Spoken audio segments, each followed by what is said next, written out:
The Fort Myers police chief fired one of his officers after an independent report exposed deep problems within the department. Eric Guttridge is one of 5 officers put on leave after the report revealed corruption, racial bias, even officers tipping off drug dealers. NBC2's Levi Ismail is in the newsroom with new information.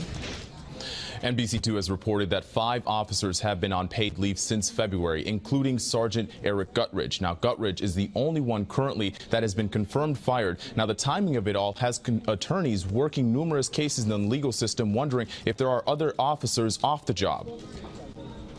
It's not what we know. It's what's being kept out of reach that Donald Day wants answers to. This is just another example of something is going on that should be causing everyone serious concern. 24 hours ago, Day argued for the full release of the free report, a document now notorious for its critical review of officers at Fort Myers Police. Thursday, we learned Sergeant Eric Guttridge, linked to the report, was fired.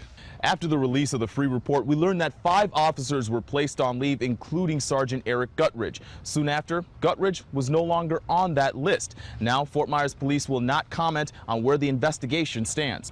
And as far as the city manager is concerned, he's not commenting. He says, ask the police department. We want the answers to all of those things now, not 3 years from now when the case is over. We need that information now. Wanting some response, we stopped by Eric's last address. With no luck. We reached out to the Free Group managing directors themselves, only to hear the city has already asked them not to talk. And there seems to be an effort by the city to make sure we don't get that information. In May, NBC2 uncovered at least 3 officers had been linked as relevant witnesses in the Lake Boys case. Guttridge was not on the short list, but Day says it shouldn't matter. This document has testimony from their own officers who say minorities were being targeted. Somewhere out there, there's some evidence that should be causing everyone real concern. Now, Day tells me the request for the subpoena is on the judge's desk, and it could be any day at this point when we can get a response. Now, they are the first legal team to request the full report. Remember, attorneys have also subpoenaed city leaders to take the stand and answer questions about the free report. Now, that request was denied. In the newsroom, Levi Ismail, NBC. It was truly a privilege to do this engagement and be retained by the city of Fort Myers to look into the police department. We were brought in by the city with no strictures placed on us. We were given unfettered access to the department and all its members. This report was not to zero in on the good things the police department does, that they do on a daily basis. It was a critical evaluation. It was to look at the bad things. So not only did they ask us to do an evaluation, but they wanted us to zero in on the things that were not working right, or the perception was they were not working right.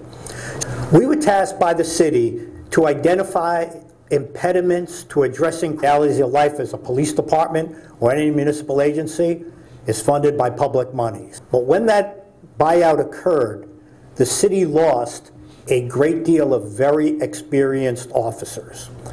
And you just don't replace that overnight. And that was a problem.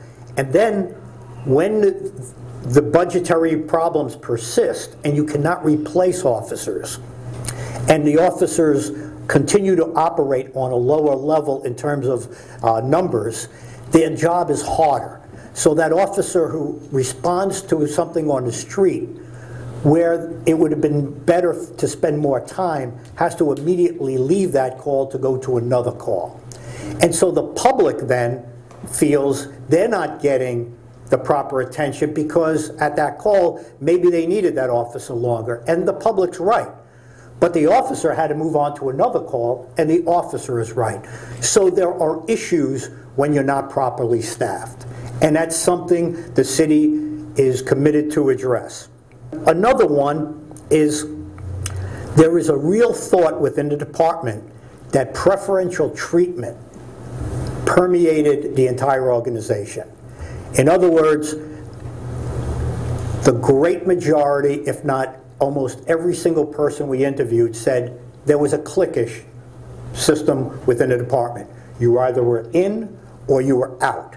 And many of them really felt that was a problem, as do we. But in any small organization, you're going to have that. One thing that was felt was so many of the supervisors come out of the same group, the narcotics section, and then move their way through. Another issue was the failure to address certain integrity issues. We did, through our interviews, learn that there were some integrity issues within the department. That does occur, and that is something, when it occurs, must be dealt with. The way it was dealt with historically was to not deal with it. That cannot happen. That is something that needs to be addressed one way or the other. Again, the current administration, the chief, your department is isolated, which in very many ways has happened from other law enforcement entities in the area. They lack sufficient physical space, and this goes to support staff as well. You know, crime scene technicians, we run through it in a report. There's a lot of inadequate spacing. And as we mentioned, a lot of this is historical and has been going on for years, and they've been making do.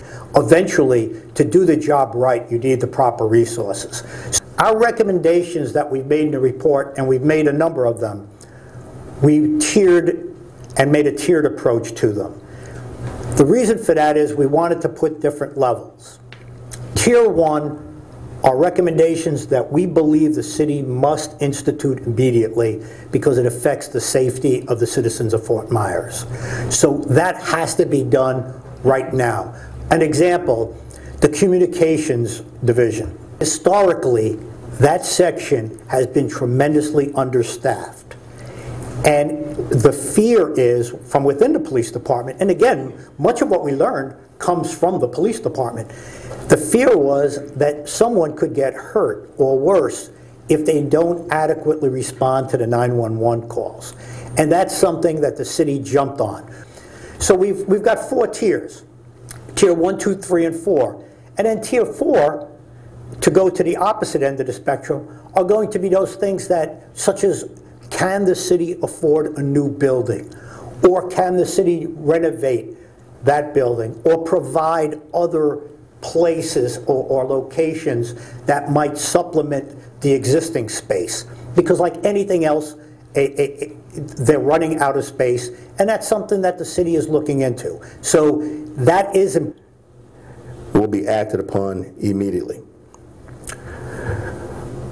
Some of the things I want to bring out to you. Our #1 priority at all times is for our officers. We've invested in 142 brand new body cameras that are going to be used by the department that we're starting to deploy this week. Since my appointment, we have already hired 8 new police officers. We have begun a search for a full-time public information officer. Training practices and procedures need to be brought up to date.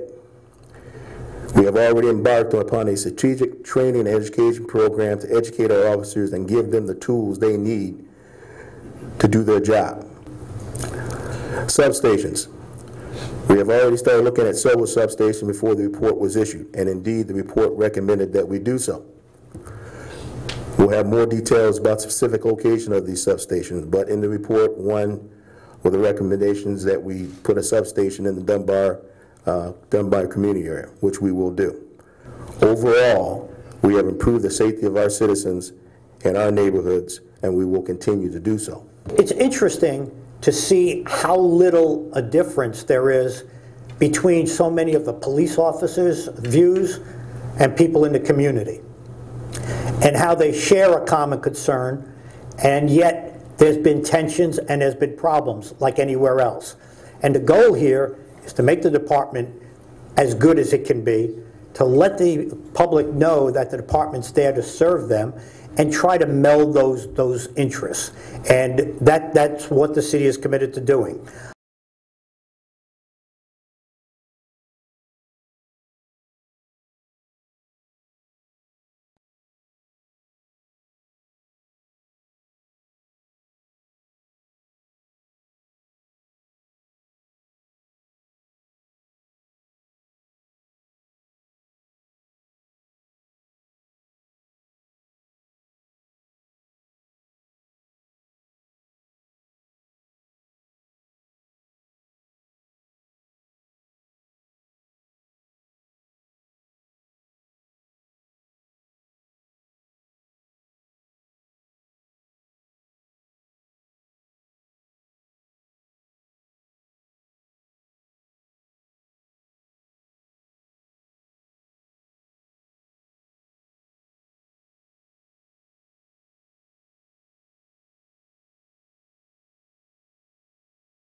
Hey, Sheriff, we have a question about why your office, your intelligence division, is investigating private citizens for criminal investigation that happen to be activists that are overseeing your department. Why would you have your intelligence division investigate private citizens? We have done...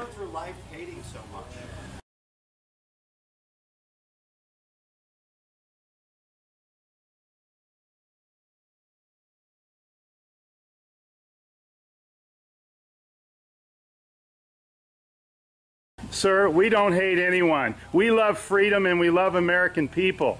And government is out of control. That's why you're seeing such a revolt nationwide. Why can't you just answer, why is Susan Edwards, your intelligence division, investigating private citizens? This should not happen. Are you here to apply for a job?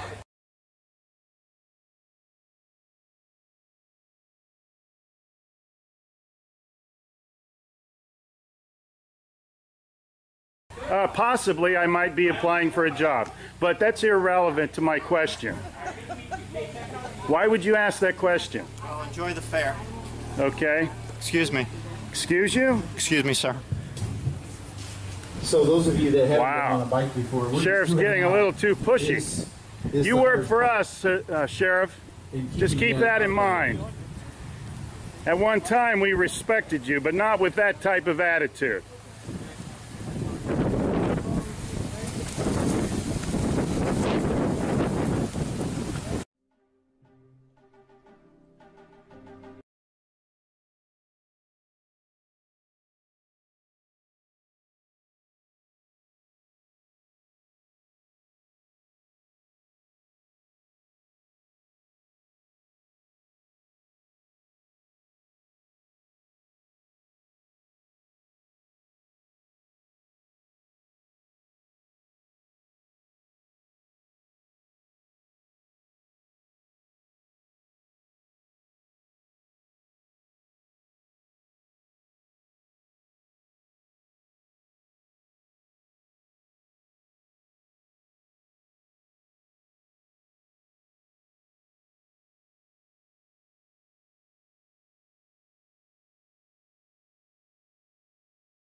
Hey Charlotte County, this is Charlotte County COPWATCH, and I found that I had to make a change this ending on my videos, letting you know about the channel and fair use laws, you know, how we can report on other people's reporting and how it's good, how it's bad, etc. But you guys can look it up yourself.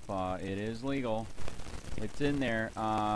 But like I've told you before, that I've been cut off from making money on YouTube for 4 years. It's really weird, bizarre, but they cut the money off, but they said you can keep the channel, and now YouTube makes all the money. And if you get bored, plug it into Social Blade website, and you'll see that they are making a huge amount off the site. Right now it's at 63 million views, 53,000 subscribers, almost 3 million views a month. You know, trying to wake people up, and I make nothing. In fact, I got a customer that's ex-congressman. He said if I could ever find a lawyer, sue YouTube on it. But because this is nuts. 4 hours a day, and to save America. You know, but at the same time, it's worth it. Look at what our founding fathers did. They died for this country. So But getting back to the money part, this is why I'm redoing the video. Is my dream of everyone giving $1, and it's going to be $53,000 a year, or if they did Patreon, which you know, can be monthly. That is not working. That'd be great if it did. Nothing is perfect. And I appreciate the people that do donate, you know, what they can on PayPal. And there again, I'm letting you guys know that is not much. It is, you know, monthly is, oh my god. So anyways, yes, you cannot live on it. It's very, very, very low amount.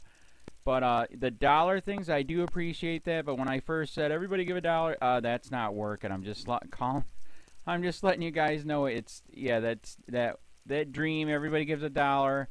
53,000 subscribers, it's not working. So yes, if you can give more than that, you know, I appreciate it. Like I said, you know, I'm in a unique situation where, you know, we're already debt free, and I'm not rich, but with the little business that we have, I am able to do what I am able to do 45 hours a day, you know, letting you guys know what's going on. In 4 years, I've did the whole thing myself. 12,000 videos on there. I literally get emails where people are like, holy crap, I never knew it was this bad. And it is this bad, and it's getting worse every day because we have the internet, we have cell phones, we have cameras everywhere now, and it's just disgusting what's going on. And then, as you guys know too, now we got Trump, we got Jeff Sessions doing a war on drugs, and now he wants to go after the forfeiture laws again. It's just unfreaking real. So if you can give more than that dream of everybody giving $1, yeah, that old video, that's not working. They're not, they're just not. So anyways, if you can give more than that dream is not working. Hardly anybody is giving. There you go. So that's why I'm remaking the video. If you can give more than that, that would be great. And there again, like I said, the Patreon's there. There is some people on there that are starting to give, but there again, it's very, very low. And like I said, I don't want to get rich off of that. I'm going to keep doing what I'm doing because, you know, it's still so stinking corrupt. It's not even funny. My court case that I'm going to be paying out of my pocket myself with Charlotte County's coming up. They illegally looked me up and then posted all my information on LEOAFFAIRS website. They basically doxed me, however you want to say that. I forget what the word is, and they outed me, man. And that information on that site went out to 500 sheriffs, deputies, people that work at the jail, etc., etc., etc. So yeah, it is very, very scary, but we're going to do a federal case, 1983 case, violating freedom of speech. We have 17 cameras in the house now. We got 2 cameras in the car. I always carry a camera plus a cell phone. A lot of people are highly recommending I get a vest now. If I could, if the wife would let me, I would run for sheriff. We are trying to push the thing nationwide right now, where just to mix it up and to get the topics out there is register to run for sheriff, NPA, no party affiliation, as a write-in, and that is completely free, and you can participate in the elections. And there's a lot of stuff. We got a guy, James McLinnis in Pinellas County, Tampa, who almost won. He experienced the corruption himself. The story is unbelievable. Look him up. It's mind-blowing what they did. It pissed him off. He is very, very smart. He has way more money than I did. He ran for sheriff at the last 3 months last year in 2016 and almost won. He got all of the black vote. And the reason why he did that is because he ran in, I will not bust, we're in Florida, I will not bust anybody for weed anymore unless it's an ungodly huge amount, like pounds. And then he also ran in, no more victimless crimes, no more of this freaking road pirate bull crap. And then he was going to cut the budget by 30%. And when you think about that, you can. If you stop the road pirates, you can get rid of a bunch of people. Gone. So, the wife has been saying, yes, I can, yes, I can't.